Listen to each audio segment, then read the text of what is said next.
In Flint, Michigan, water was never just water. It became a symbol of neglect, betrayal, and resistance. In 2014, a switch in the city water supply exposed over 100,000 people to dangerous levels of lead. What followed wasn't just a public health crisis, it was a wake-up call for environmental justice in America, here in Michigan Flint River. For months, residents complained about brown water, skin rashes, and unexplained illness. State officials insisted everything was fine. When a local doctor, Dr. Mona, discovered and revealed elevated lead levels in children with scientific research, she was discredited by the government and by the state. Residents saw their government not just as inactive, but as an enemy. Flint is a city that's over 50% black, with the first largest Arab American community in the country, along with other races. It is also one of the poorest cities in the country. According to the APA's AG tool, Flint ranks in the 93rd percentile nationwide for lead exposure risk. The Michigan Civil Rights Commission said this was a crisis rooted in systematic racism. The government apologized. However, Snyder administration had been warned, and a state emergency wasn't declared until January 2016, nearly 2 years after the water switch. By then, more than 100,000 residents been exposed, at least 12 dead. Residents were no longer just victim of lead, they were victim of lies and racial aggression. When the government failed to protect the people of Flint, faith stepped in. In Flint, mosques, churches, and community organizations became at the front line.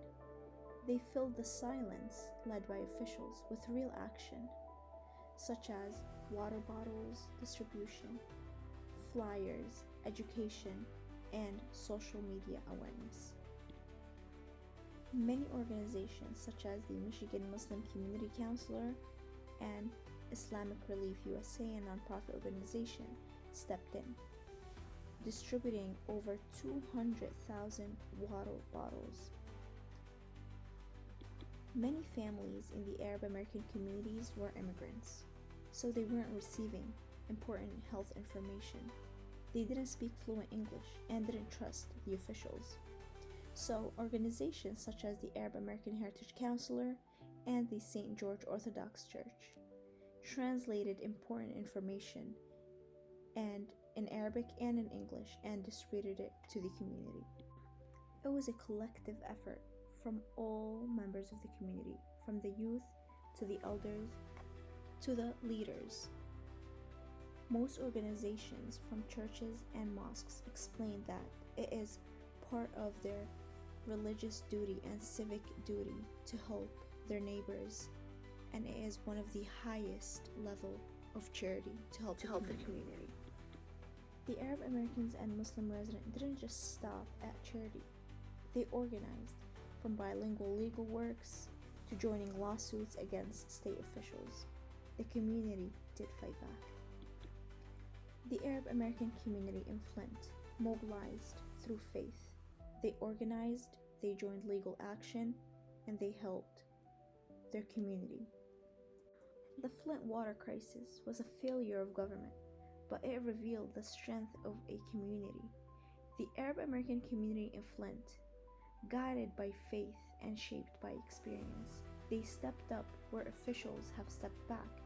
They translated, they delivered, and they restored trust when it was broken.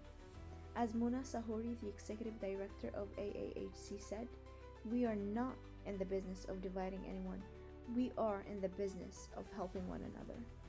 The story is one faith in action and proof that justice doesn't always start from the top. Sometimes it takes many steps from the bottom, from the ones who care the most.